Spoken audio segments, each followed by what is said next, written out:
Yo everyone, Crust the Developer here. Today we're going to be making our very own kill feed system. We're going to get through this as quickly as possible, keeping yapping to a minimum. Make sure to like and subscribe for more awesome tutorials like this. Let's go. So before you start doing anything, you need a working gun. You can make your own or get one from the toolbox. Next, add in a screen GUI into the starter GUI and give it a name. Then add in the frame inside here. This will be the container for all of your kill feed frames. Resize it and reposition it reasonably. Once you do that, make it invisible and name it. Now add in a UI list layout and then add in the frame inside of that container. This will be your template kill feed frame. Now customize it however you like it. Once you finish customizing your template kill feed, give it a name if you haven't already, and drag it inside replicated storage. And inside replicated storage, we're going to add in a bindable event. We're going to name it player kill feed. Next, add in a script into server script service. And then we're going to need to define the player service, then the replicated storage service, and then the player kill feed and kill feed template. You can get the entire code in the description of this video below, but for now we're going to go ahead and work on this. So we're going to do player kill feed dot event connect function, and we're going to have two variables. One is going to be the killer variable, and one will be kills. Now we're going to go ahead and make a new kill feed message to you. So kill feed message. Now inside here you can make any type of message you want. So I'll make my own right here. Okay, so these are going to be the kill feed messages I'll have for the sake of this video, and then we're going to go ahead and write this iteration. We're under the in pairs, player get players, do. Then we're going to make a duplicate of the kill feed template. So kill feed frame equals kill feed template.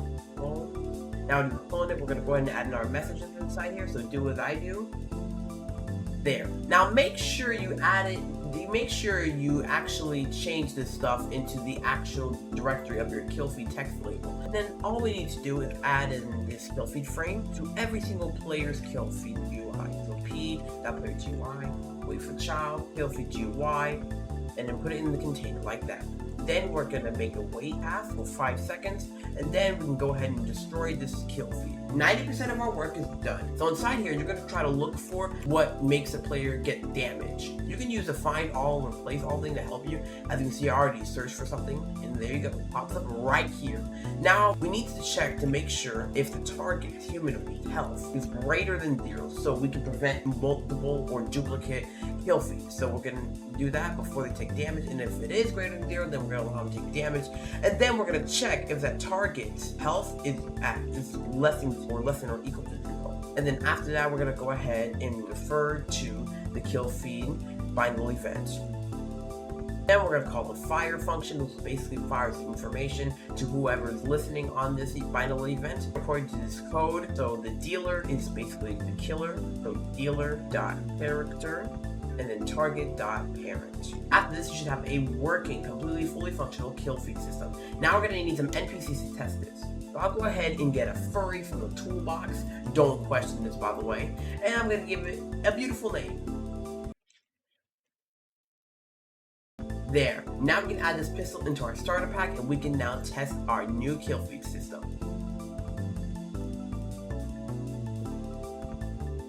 And as you can see, it works, but there's something wrong with the text mark, with the HTML color mark. So I will just remove that. And then I'll go ahead and add another stupid furry, and then we're going to go ahead and test this thing again. So right here, you can see up in the top right that it shows the kill feed.